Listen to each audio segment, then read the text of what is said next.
오늘 말씀에서 사탄은 산발락과 도비아와 아라비아 사람 게셈을 중심으로 이제 집중적으로 느헤미야를 공격하기로 결정했습니다. 지금까지 유다 사람들 전체를 상대로 공격했습니다. 외부에서 공격했고 또 내부에서 분열이 일어나게 했습니다. 근데 이제는 느헤미야에게 집중해서 느헤미야를 제거하려고 애쓰고 있는 것을 우리가 본문을 통해 오늘 보게 됩니다. 그래서 오늘은 느헤미야를 죽이려고 했던 이 세 가지 적들의 음모를 우리가 살펴볼 텐데요.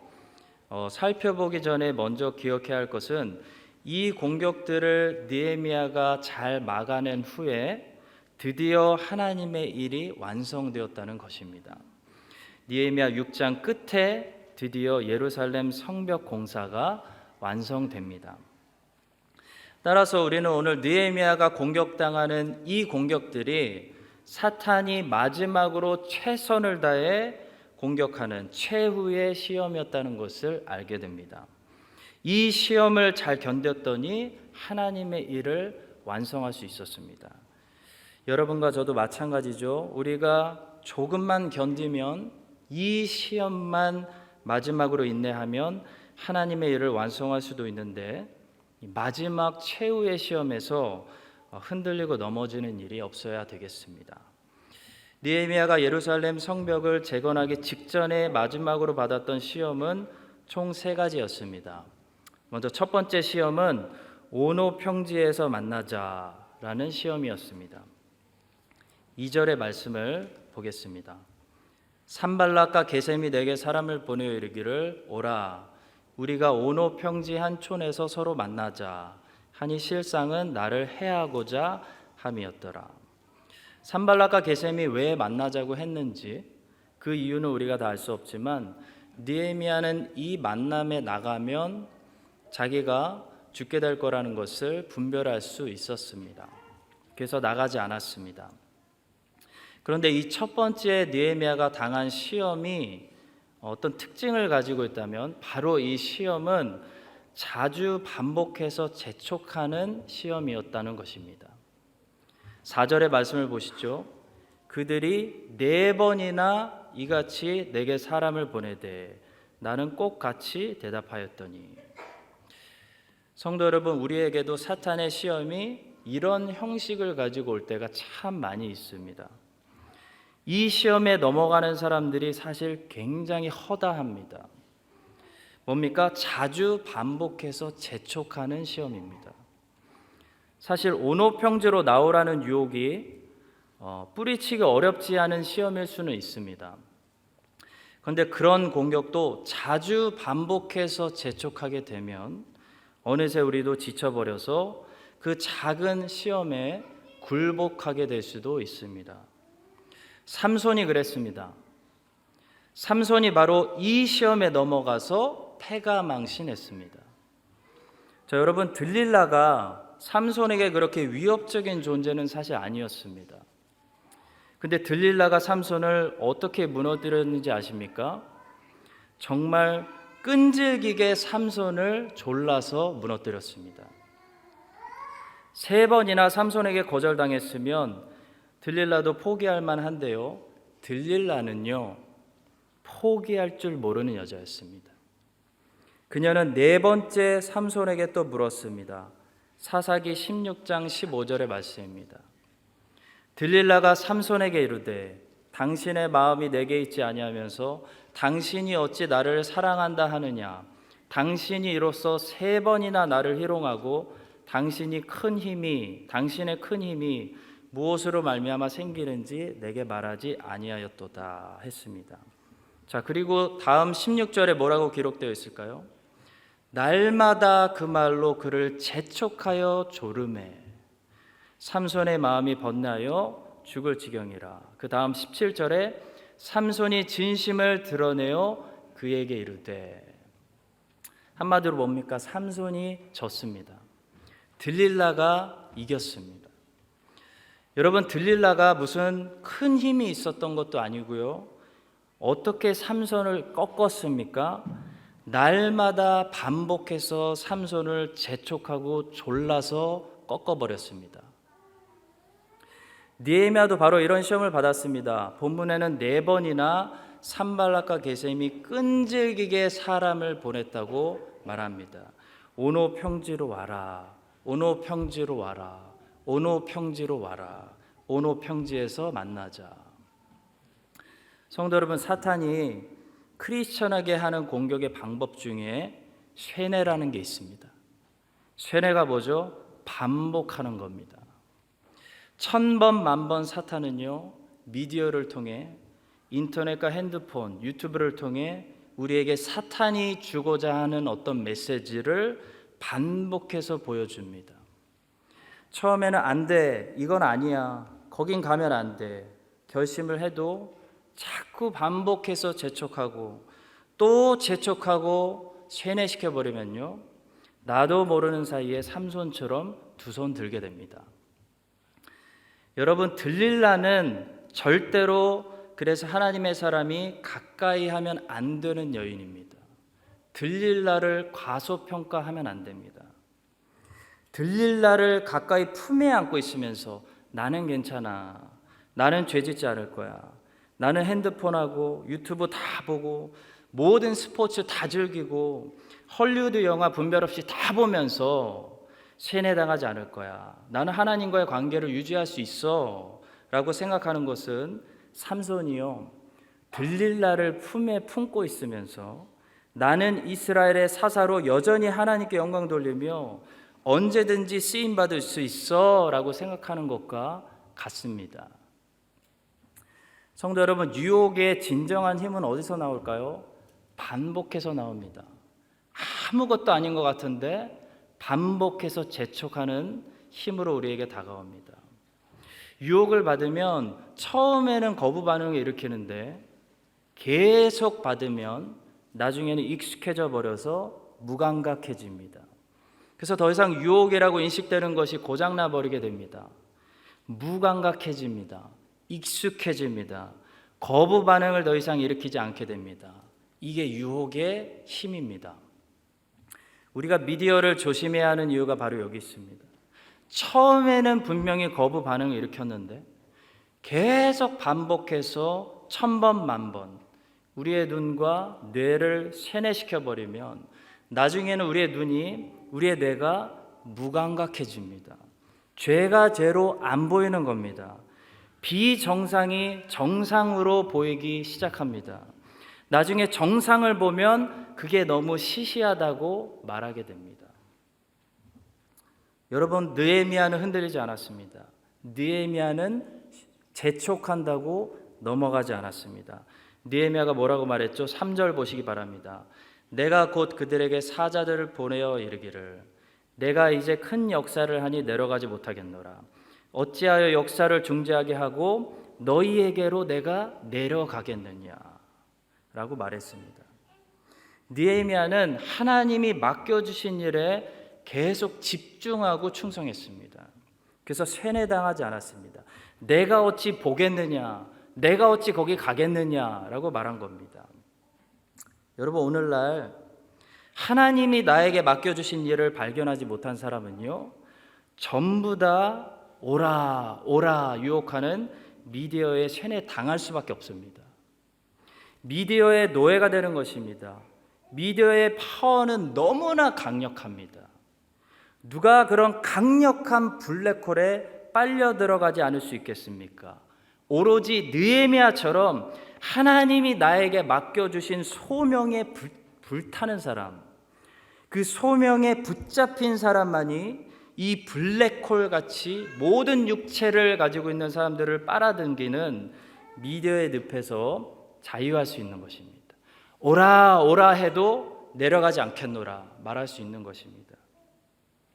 하나님께서 느헤미야를 소명으로 붙잡아 버리시고 사도 바울을 소명으로 붙잡아 버리신 것처럼 여러분들과 저를 소명으로 붙잡아 주셔서 날마다 오라고 오라고 반복하고 손칙하는 세속의 유혹을 과감하게 뿌리칠 수 있는, 나는 내려가지 않겠노라, 그런 우리 한인장로교회 모든 성도님들 다 되시기를 주 예수 그리스도의 이름으로 간절히 축원드립니다. 자, 두 번째로 느헤미야가 당한 공격은요, 느헤미야가 왕이 되고 싶어 한다는 거짓 소문을 퍼뜨려서 그를 위협했던 것입니다. 느헤미야가 계속해서 오노 평지로 오라는 유혹을 거부하고 가지 않자 산발랏이 다른 작전을 씁니다. 다섯 번째로 느헤미야에게 편지를 보냈는데요, 어떤 내용이냐면 느헤미야가 왕이 되고 싶어서 성벽을 건축한다 라는 소문이 지금 다 퍼졌고, 이 소문이 이제 페르시아 왕의 귀에도 들어가고, 그렇게 되면 느헤미야 너는 죽을 테니까 빨리 오노 평지로 와라 라고 이런 내용이었습니다. 6절과 7절을 제가 다시 읽어드리겠습니다. 그 글에 이르기를 이방 중에도 소문이 있고 가스무도 말하기를 너와 유다 사람들이 모반하려 하여 성벽을 건축한다 하나니 내가 그 말과 같이 왕이 되려 하는도다. 또 내가 선지자를 세워 예루살렘에서 너를 들어 선전하기를 유다의 왕이 있다 하게 하였으니 지금 이 말이 왕에게 들릴지라. 그런즉 너는 이제 오라 함께 의논하자 하였기로. 거짓말입니다. 산발랏이 느헤미야를 오게 하려고, 두렵게 하려고 이런 소문이 있다고 거짓말한 겁니다. 자, 그럴 때 느헤미야는 어떻게 반응했을까요? 느헤미야가 갔을까요? 8절과 9절의 말씀 보겠습니다. 내가 사람을 보내어 그에게 이르기를 내가 말한 바 이런 일은 없는 일이요 내 마음에서 지어낸 것이라 하였나니 이는 그들이 다 우리를 두렵게 하고자 하여 말하기를 그들의 손이 피곤하여 역사를 중지하고 이루지 못하리라 함이라. 이제 내 손을 힘있게 하옵소서 하였노라. 느헤미야는요, 이 거짓 소문에 대한 자기 방어, 자기 변명보다는 짧고 간단하게 이것은 사실이 아니다 라고 말한 뒤에 먼저 기도하는 일에 집중했습니다. 또 그 기도의 내용을 들어보시면 내 손을 힘있게 하옵소서, 곧 자기의 억울함을 풀어주소서라는 자기 방어의 기도가 아니라 하나님이 맡기신 성벽을 계속 잘 건축할 수 있도록 힘을 주시옵소서라는 기도를 드렸습니다. 성도 여러분, 이 두 번째 시험은 소문을 이용한 시험이었습니다. 사탄이 아주 좋아하는 방법입니다. 우리는 소문에 약합니다. 우리는 소문에 굉장히 예민한 반응을 보입니다. 우리는 소문과 잘 싸울 때 느헤미야처럼 승리할 수 있습니다. 생각보다 많은 사람들이 소문 앞에 넘어집니다. 그래서 사탄이 소문을 계속 사용합니다. 자, 본문을 보시면 산발랏은 고의적으로 거짓 소문을 만들어서 이 루머를 무기로 삼아서 느헤미야를 쳐보려고 했습니다. 많은 사람들이 소문 때문에 상처받고 소문 때문에 힘 빠져서 하나님의 일을 멈추고 소문 때문에 관계가 깨지고 죄도 짓게 됩니다. 성도 여러분, 소문을 만만하게 보시면 안 됩니다. 소문은 무서운 적입니다. 사람은 소문에 예민하면서도 약한 모습을 보이는 존재입니다. 자, 그렇기 때문에 이 두 번째 공격을 향해서 느헤미야가 어떻게 반응했는지 우리가 배워야 됩니다. 느헤미야는 소문에 집중하기보다 하나님께 기도했습니다. 이제 내 손을 힘있게 하옵소서. 그는 기도하면서 소문의 마음을 빼앗기기보다 하나님이 주신 소명의 마음을 다시 한번 집중했습니다. 느헤미야가 만약 소문을 들었다면, 소문을 신경 쓰고 기도하지 않았다면 느헤미야는 손에 힘이 다 빠져버려서 소명을 완수하지 못했을 것입니다. 9절에서 이렇게 말합니다. 이는 그들이 다 우리를 두렵게 하고자 하여 말하기를 그들의 손이 피곤하여 역사를 중지하고 이루지 못하리라 함이라. 이제 내 손을 힘있게 하옵소서 하였노라 라고 기도합니다. 성도 여러분, 소문을 듣게 되면 손에 힘이 빠집니다. 근데 기도하면 손에 힘이 생깁니다. 하나님의 일을 할 때는요, 손에 힘이 있어야 됩니다. 그래야 할 수 있습니다. 성벽을 쌓는 일 쉬운 일 아닙니다. 주님이 여러분들에게 맡겨주신 일이요 쉬운 일 아닙니다. 가벼운 일 아닙니다. 어렵고 무거운 일입니다. 손에 힘이 필요한 일입니다. 자, 그런데 손에 새 힘이 생기고 손에서 있는 힘도 빠져나가는 여부가 어디에 달려 있냐면 우리가 하나님께 기도하느냐 소문을 듣느냐에 달려 있습니다.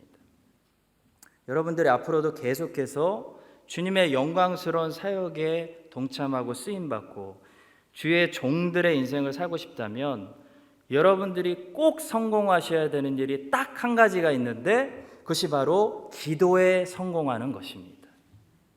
기도에 실패하면 손에 힘이 빠져서 일을 할 수가 없습니다.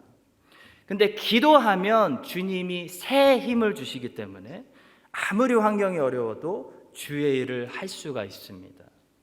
성도 여러분, 꼭 기도에 성공하시기 바랍니다. 기도는요, 인내의 싸움입니다. 기도에 실패하면 반드시 사역에 실패합니다. 느헤미야 전체를 읽으면서 우리가 발견하는 놀라운 사실은요, 느헤미야는 항상 기도하는 사람이었다라는 사실입니다. 느헤미야가 항상 손에서 놓지 않았던 것이 있는데 바로 기도였습니다. 저는 느헤미야서가 이렇게 기도의 책인지 이번에 다시 알게 되었습니다. 기도를 배우고 싶습니까? 기도론에 대해서 공부하고 싶습니까? 다른 성경 보지 마시고 느헤미야를 공부하시기 바랍니다. 느헤미야는 어떤 문제를 만나도 어떤 상황 속에서도 기도만큼은 성공해냈습니다. 그래서 52일 만에 그 수많은 방해와 공격과 핍박을 받고서도 예루살렘 성벽을 완공할 수 있었던 것입니다. 여러분 보십시오. 느헤미야가 52일 동안 이 성벽을 재건하는 동안 한 번도 멈추지 않고 쉬지 않고 일어났던 일들이 세 가지가 있는데요. 첫 번째는 항상 쉬지 않고 방해와 핍박이 있었다는 것이고요. 두 번째는 항상 쉬지 않고 느헤미야가 기도했다는 것이고요. 세 번째는 한 번도 쉬지 않고 성벽이 올라갔다는 것입니다. 여러분, 우리는 성벽이 올라가는 일, 곧 하나님의 나라가 세워지고 하나님의 일이 성취되는 일이 핍박의 여부와 관련이 있다고 속을 때가 너무나 많습니다. 그러니까 핍박이 없으면 성벽이 잘 올라갈 수 있고 핍박이 세지면 하나님의 일이 멈춰질 수도 있고 성벽이 올라가는 일이 지연될 수도 있다라고 우리가 속는다는 것입니다. 그런데 여러분 느헤미야서를 자세히 읽어보시기 바랍니다. 성벽이 올라가는 일은요, 자세히 보시면 핍박과 아무런 관련이 없습니다. 뭐와 관련이 있습니까? 기도와 관련이 있어요.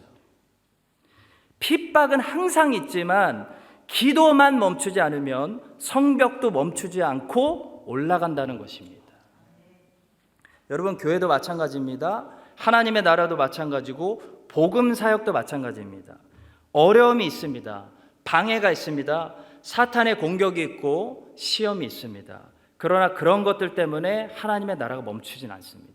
그런 것들 때문에 복음이 멈추는 것이 절대로 아닙니다. 우리가 기도를 멈추기 때문에 하나님의 나라에 멈추고 복음이 멈추는 것입니다. 우리가 기도만 멈추지 않고 계속 전진하면 산발락과 도비아와 게셈이 아무리 공격해도요, 하나님의 나라는 확장되고 복음은 전해지고 하나님의 영광스러운 교회는 세워지게 되는 줄로 믿습니다. 자, 이 사실을 믿으시고 무엇보다도 우리가 기도하는 일을 포기하지 마시고 느헤미야처럼 계속해서 기도로 날마다 새 힘 받아서 아무리 어려운 상황 가운데서도 아무리 힘들어도 매일매일 조금씩 하나님의 성벽을 올릴 수 있는 여러분과 제가 될 수 있기를 간절히 바라고 축복합니다. 자, 마지막으로 느헤미야가 받았던 세 번째 시험은 두 가지였는데요. 하나는 하나님의 말씀을 거짓 선지자들의 말로부터 분별해내야 하는 시험하고, 또 하나는 하나님의 말씀을 생명거로 순종할 수 있느냐에 관한 시험이었습니다. 어떤 일이 있었냐면 스마야라는 유다 사람이 있었습니다. 그 사람이 산발락과 도비아에게 뇌물을 받았습니다. 돈을 받고 거짓 예언을 하라고 명령을 받은 것입니다. 자, 그래서 스마야가 먼저 느헤미야의 눈에 띄기 위해서 오랜 시간 동안 집 밖에 나오지 않고 집에서 잠적을 했습니다. 그래서 느헤미야가 이상하게 생각해서 스마야를 찾아갔습니다. 왜 집 밖에 나오지도 않고 그렇게 오랫동안 잠적하고 있습니까? 자, 그랬더니 이제 스마야가 느헤미야가 왔구나. 거짓 예언을 합니다. 원수들이 당신을 반드시 죽일 것이니 당신은 나와 함께 안전한 하나님의 성전으로 들어가서 문을 잠고 숨읍시다 라고 거짓 예언을 했습니다. 이것은 함정이었습니다. 왜냐하면 느헤미야는 제사장이 아니었기 때문에 어떤 이유를 막론하고 하나님의 성전 안에 들어갈 수 있는 사람이 아니었기 때문입니다. 만약 느헤미야가 죽는 것이 무서워서 스마야의 말을 듣고 성전 안으로 들어가서 몸을 피했다면 느헤미야는 이제 평생 하나님의 말씀을 어긴 사람, 죽는 거 무서워서 하나님의 말씀 어긴 사람, 비방을 피할 길이 없게 되는 것입니다. 자, 그래서 느헤미야는 어떻게 했을까요? 느헤미야는 하나님의 성전으로 들어가지 않았습니다. 11절에서 느헤미야는 이렇게 말을 남겼습니다. 내가 이르기를 나 같은 자가 어찌 도망하며 나 같은 몸이면 누가 외소에 들어가서 생명을 보존하겠느냐. 나는 들어가지 않겠노라. 그리고 12절에 느헤미야는 이 스마야의 예언이 거짓 예언이라는 것을 깨달았다고 말합니다. 깨달은즉 그는 하나님께서 보내신 바가 아니라 도비야와 산발랏에게 뇌물을 받고 내게 이런 예언을 함이라. 깨달았습니다. 자, 먼저 성도 여러분, 느헤미야가 어떻게 이 스마야의 말이 하나님의 예언이 아니라 거짓 예언이었다는 사실을 깨달았을까요? 바로 느헤미야는 하나님의 말씀이 무엇인지를 알고 있는 사람이었기 때문입니다. 민수기 18장 7절에서 하나님께서는 이스라엘 백성들에게 이런 말씀을 남기셨습니다. 너와 내 아들들은 제단과 휘장 안의 모든 일에 대하여 제사장의 직분을 지켜 섬기라. 내가 제사장의 직분을 너희에게 선물로 주었은즉 거기 가까이 하는 외인은 죽임을 당할지니라. 이 말씀은 하나님께서 아론에게 하고 계시는 말씀입니다. 아론의 후손들만이 제사장 직분을 받아서 하나님의 성전 안으로 들어가서 직분을 감당할 수 있었고, 아론의 후손이 아닌 모든 사람들은 외인이었습니다. 외인이 가까이 하면 죽여라 라고 말씀하시는 것입니다. 자, 그런데 이런 말씀을 하신 하나님께서 이제 와서 스마야를 통해 느헤미야야, 사람들이 너를 죽이려고 하니까 너는 성전 안으로 들어가서 숨어라, 문을 잠가라 라고 말씀하실 리가 없다는 것입니다. 느헤미야는 이렇게 하나님의 말씀을 알고 있었기 때문에 스마야 예언이 잘못된 거짓 예언이었다는 것을 깨달을 수 있었습니다. 성도 여러분, 진리를 알면 진리가 아닌 것들을 금방 분별할 수 있습니다. 내 아빠가 누구인지 아는 자녀는 다른 사람이 내 아빠가 아니라는 것을 금방 분별할 수 있습니다. 그러나 내 아빠를 한 번도 본 적이 없는 아이는요, 한 명 한 명 친절한 아저씨들을 만날 때마다 이 사람이 내 아빠인가? 라고 헛갈릴 수도 있게 됩니다. 진리와 거짓을 분별하려면 그래서 항상 언제나 진리를 알아야 됩니다.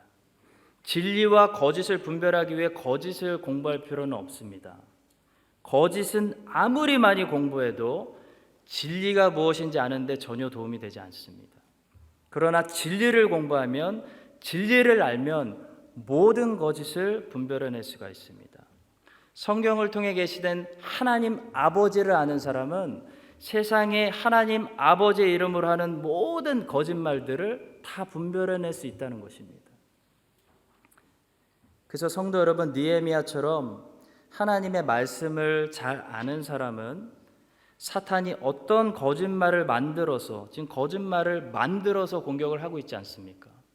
어떤 거짓말을 만들어서 공격을 해도 다 구별해낼 수가 있습니다. 진리를 분별해낼 수 있다는 것입니다. 아, 이건 거짓 예언이구나. 이거 거짓말이구나. 이거 하나님의 말씀을 교묘하게 바꿨구나 알 수 있습니다. 성도 여러분, 느헤미야처럼 하나님의 말씀을 알아야 됩니다. 그래야 사탄이 공격을 못합니다. 사탄의 공격은 항상 모양만 바꿀 뿐이지 사실 그 뿌리는 거짓말입니다. 거짓말. 진리만 우리가 흔들리지 않고 하나님의 말씀이 뭐라고 했는지만 분명히 붙들고 기억한다면 사탄은 거짓으로 공격하는 우리를 절대로 이길 수가 없습니다. 여러분과 제가 느헤미야처럼 진리를 아는 일에 먼저 온 힘을 쏟을 수 있게 되기를 간절히 바랍니다. 자, 그리고 두 번째로 마지막 시험은 진리를 안 느헤미야가 진리를 지키기 위해서 생명까지 걸고 이 하나님의 말씀을 과연 지킬 수 있느냐라는 시험이었습니다. 우리가 진리를 안다면 이 진리를 지키기 위해서 생명을 바쳐야 됩니다. 만약 스마야의 말대로 느헤미야의 원수들이 정말로 그날 밤 찾아와서 느헤미야를 죽이려고 했다고 합시다. 성도 여러분, 하나님의 사람 느헤미야가 하나님의 성전 안에 들어갔을까요? 하나님의 사람 느헤미야가 죽을지언정 하나님의 말씀을 어기고 하나님의 성전 안에 들어가는 일은 절대로 없었을 것입니다. 11절의 말씀을 다시 보시기 바랍니다. 내가 이르기를 나 같은 자가 어찌 도망하며 나 같은 몸이면 누가 외소에 들어가서 생명을 보존하겠느냐. 나는 들어가지 않겠노라. 느헤미야는요, 자기 생명을 하나님의 말씀, 자기 생명 지키는 것을 하나님의 말씀 지키는 것보다 더 소중히 여기지 않았습니다. 많은 사람들이 자기의 생명 지키는 것을 하나님의 말씀 지키는 것보다 더 소중히 여기기 때문에 기독교가 욕을 먹고 변질되는 것입니다. 로마 카톨릭 교회에서 하나님의 말씀 전하지 말라고, 하나님의 말씀 번역하지 말라고 수많은 사람들을 화형시키고 종교재판소를 만들어서 끌고 가서 고문을 했습니다.